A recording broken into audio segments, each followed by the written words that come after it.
जय श्री राम। तो महादेव माता सती के साथ अगस्त मुनि के आश्रम में गए थे।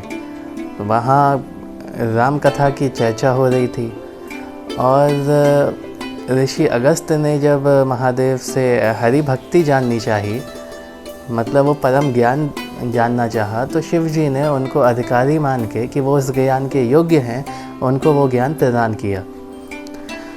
कहत सुनत रघुपति गुण गाथा, कछु दिन तहाँ रहे गिरिनाथा, मुनि सन विदा मागी त्रिपुरारी, चले भवन संग दक्ष कुमारी।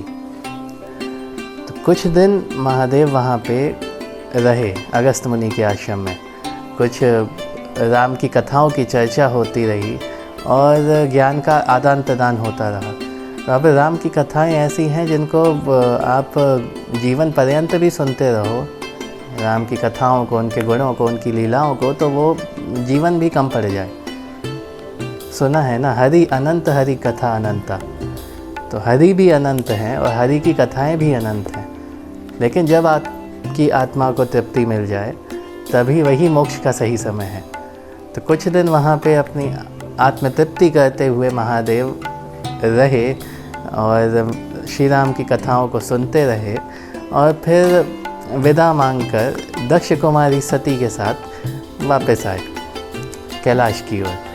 तो अब आप ये देखिए, पहले जब महादेव गए थे उनके आश्रम में तब लिखा था तुलसीदास जी ने कि संग सती जग जननी भवानी, मतलब जगत की माता सती शिव जी के साथ जा रही हैं अगस्त मुनि के आश्रम में। और जब वो लौटे हैं तो उन्होंने लिखा है कि दक्ष कुमारी के साथ वापस आए हैं। दोनों में भेद क्या है? दोनों एक ही चीज़ें हैं ना। वो तो जगत जननी बोल लो, दक्ष कुमारी बोल लो, दक्ष की पुत्री है तो इसलिए दक्ष कुमारी बोला होगा। नहीं, यहाँ पे एक गूढ़ बात ये है कि जब वो गए थे तो उनके मन में कुछ शंका बीज नहीं था सती माता के, लेकिन जब वो वापस आई उस दिन कुछ दिन वहाँ रह के उनकी कथाओं को सुन के तो वो दक्ष कुमारी उनको बोला। क्यों बोला? दक्ष का मतलब होता है अहंकार। दक्ष ने अहंकार में आके ही तो शिव जी से संबंध विच्छेद किया अपना।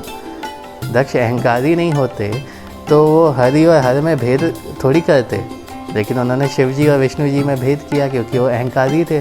तो इसीलिए जब श्री राम की कथाओं की चर्चा हो रही थी अगस्त मुनि के आश्रम में, तो सती जी यही सोच रही थी कि विष्णु जी और शिव जी तो एक समान हैं, लेकिन ये श्री राम कौन है जिसकी चर्चा ये लोग इतने भक्ति भाव से कर रहे हैं और जिन्हें हम जानते ही नहीं हैं। सती को पता ही नहीं था श्री राम कौन है।